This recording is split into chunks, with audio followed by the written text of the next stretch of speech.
Testing, 1, 2, fam. Testing, 1, 2, fam. Good morning, good morning, good morning, good morning. It's a beautiful day. Absolutely beautiful day. Been up since 5:30. I woke up at 4:50, got out of bed at 5. Kind of just like moved around, walked around, let my body wake up. Read my book, hydrated, drank a cup of coffee. I've taken like 7 pisses already. Finished my morning walk, and it is time check 7:54 in the morning. It's about to hit 8 a.m. I'm pretty on track with everything so far. Got quite a bit out of my to-do list already. Officially day 4 of Ramadan, so that's exciting. It's been getting me really up in the mornings. Yesterday was my first time actually having a little bit of difficulty. Woke up in the morning, went to the gym. I'm not saying it was a bad idea. I think my intensity was a little high. My workout yesterday was definitely a little high. However, hey, you live and you learn. It's currently day 4 of my first time ever doing something like this. So, yes. Anyway, today I wanted to come on here and talk about 5 strategies that I use in my life. These are just simply 5 strategies that I think everybody will benefit from, everybody could learn from. And I think that whether you're a businessman, whether you work a 9 to 5, whether you're a digital nomad, with anything, I feel like relationships with people. Having relationships with people is how you're going to get what you want, is how you're going to, the energy that you put out into the world, you're going to get that back. And that all vibes with how you vibrate, what kind of frequency you vibrate on, and, how you deal with people and how you communicate with people. And, yes. But anyway, number one that I would like to talk about today is randomly reaching out to people. Especially, this is actually one thing that I really have kind of taken a little bit more seriously within the past 6 months or so, because I did just move away from home. And since I moved away from home, it definitely makes you appreciate a phone call. Definitely makes you, randomly want to reach out to people. But the reason why I put random reach outs on here is because you could not talk to somebody for years.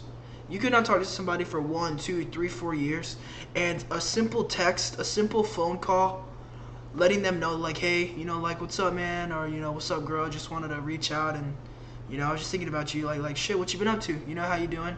I really think it shows that no matter how busy your life gets, you are still able to have committed relationships with people.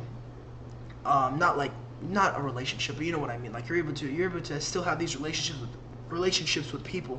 And my biggest thing, it's like, imagine whenever you're 40, 50 years old, like, once you get to the point where you're 40s, 50s years old, you're gonna look back at the time in your 20s, and you're gonna think to yourself, man, I wish I would have tried a little bit harder to continue this friendship with this specific person. Because you could hit me with the phone works both ways bullshit, but it's like, yeah, it may work both ways, but like, is your way working? Like, hello? You know what I'm saying?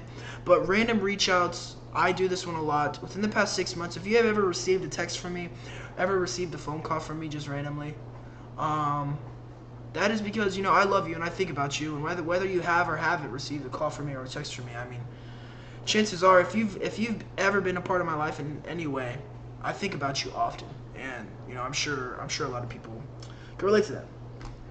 But anyway, so now we got number 2, and that is going to be this one. All right, this one may be a little bit controversial. However, this is just kind of something that I made up on my own, and this mainly, anyway, and it is handshake first,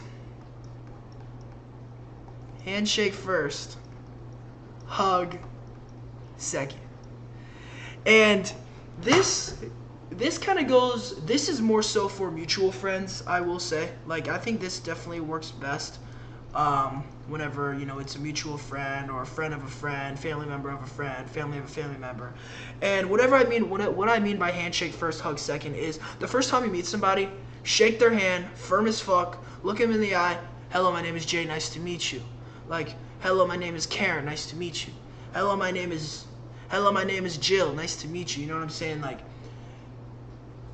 handshake first. The second time you meet them, if you guys have any sort of if you guys have had any sort of conversation, any sort of small talk, like I'm a hugger, bro. Like at least whenever it comes to, I mean, yes, handshake first. First time you ever meet somebody, give them a handshake. If it's a gentleman, shake his hand, maybe dap him up, and little boom, hug on the shoulder, like tap on the back. You know what I'm saying? I feel like it's a sign of respect. It's a sign of comfortability, and I think that's really good. And then so that's for gentlemen. And then whenever it comes to women, I actually think I really like that. I think a hug can be very gentle with somebody. You know, the first time you meet a lady, like hello, my name is Caitlin, blah blah blah, or hello Caitlin, my name is Jay, and then that's the first time. And then next time you meet them, you know, be like, if you guys had, you know, some sort of friendly conversation, friendly banter, any sort of small talk, like oh my gosh, hi Caitlin, how are you? And then you give them like, it doesn't have to be some full on squeeze, bro. Like it could be a one-armed hug. I don't know. Maybe that's where I think this is what I mean. Like whenever I'm saying like, oh, it may be controversial. Like I don't give a fuck. This is me. If I met you, if I've seen you more than one time, chances are I'm gonna give you a hug, bro. Like respectfully.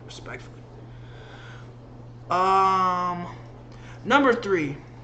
This one's pretty standard, but do the unexpected, bro. Do the unexpected. And then, so a big example that I use as a barber, as somebody who's in the cosmetology industry. So as do the unexpected, right? As soon as I get done, with the person's hair that I'm cutting, you know what I like to do that I guarantee anybody who has gotten a haircut, they have never experienced this before. As soon as I get done with their haircut, I show them the mirror, blah blah blah. I unclip their thing, and then I turn my blow dryer on, put it on low, the coolest temperature, put the temperature on low, speed on high, and then I point it at their neck, and then I take my trimmer, and then get the rest of those baby hairs. So that way, whenever you're cutting those baby hairs, none of them are falling down the shirt. The blow dryer, it has cool, nice air blowing on your neck, blowing outside. Because you never know, bro. Like, anyway, that's just something unexpected. Oh yeah, and getting somebody's brows, like whenever I'm cutting their hair, you know, at the very end of the workout, or not the workout, at the very end of their haircut, I'll hit them with like, yo man, you mind if I get your eyebrows? And they're like, dude, absolutely, bro, hell yeah. And I'm like, bet. Like, do the unexpected. You know, I think, yeah, do the unexpected. I'm a big believer in that. Let me scroll down here.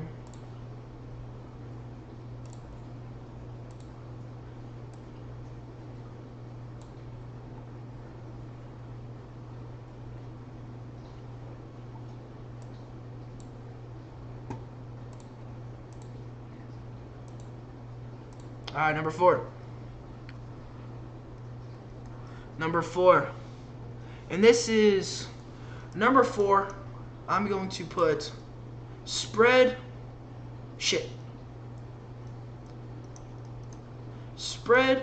your knowledge.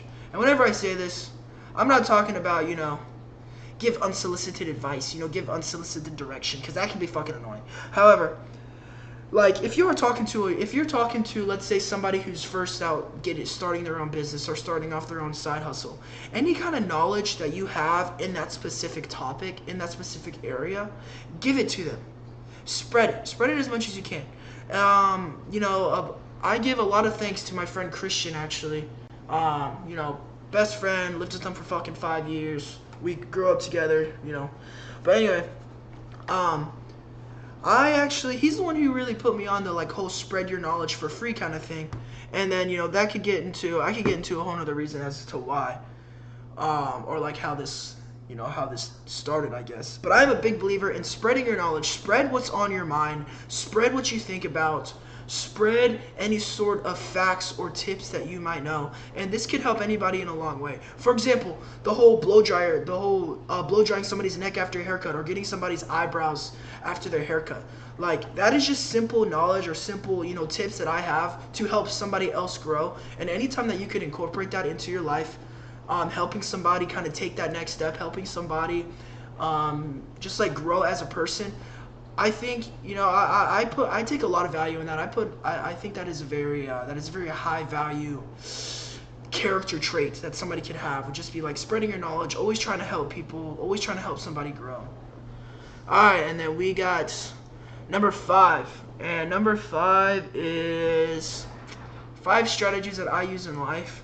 I wouldn't really say this is a strategy. I wouldn't necessarily it's a strategy, however, it's just like a tip, I guess. But perfectionism kills progress. And I've honestly been kind of preaching this for a long time, because you find so many people are holding themselves back simply because they're waiting for all the stars to align. And that is complete, utter BS, bro. That is complete, utter BS. That is absolute propaganda for people it's just holding somebody back. And a good example that I have of this is whenever it comes to fitness, or whenever it comes to this, like, so people always fail at, let's say, a diet because they just go all in, strictly chicken and rice, strictly, vegetables, they go out carbs because, like, they're trying to be perfect, bro. And it's like, you're going to be perfect for, maybe 20-30% down the line, and then you're going to F up. Like, that is an example. Or another example would be, like, for somebody who's looking to start creating content, somebody who's looking to start documenting more, they're like, oh wait, no, I want to wait till I have a better camera, or I want to wait until I'm a little bit better at speaking out loud, or, I don't want to take this trip. I don't want to go on this trip because I don't have enough money saved up. Or I don't want to buy this plane ticket because I don't know what I'm going to do yet. It's like, bro, who cares? Throw yourself in the fire. Throw yourself in the deep end. That is how you make progress. You jump in the fire head first. You jump in the deep end head first. And then from there, you learn. From there, you assess. From there, you learn what to do and what not to do. It's like everything is a learning process. And if you're just going to sit there and wait for the perfect time, like, you're holding yourself back. You're shooting yourself in the foot. And I truly believe that. Anyway, that is my 5 strategies of life. Random reach outs, handshake first, hug second, do the unexpected, spread your knowledge, and perfectionism kills progress. Perfectionism kills progress. Perfectionism is another word for procrastination. Please remember that. Anyway, time check. Time check is currently 8:06 in the morning. Step check, 3,000 steps so far. And about to knock this off of my to-do list. So anyway, thanks for watching. Hope you enjoyed. Yes, sir. Get after it today, baby.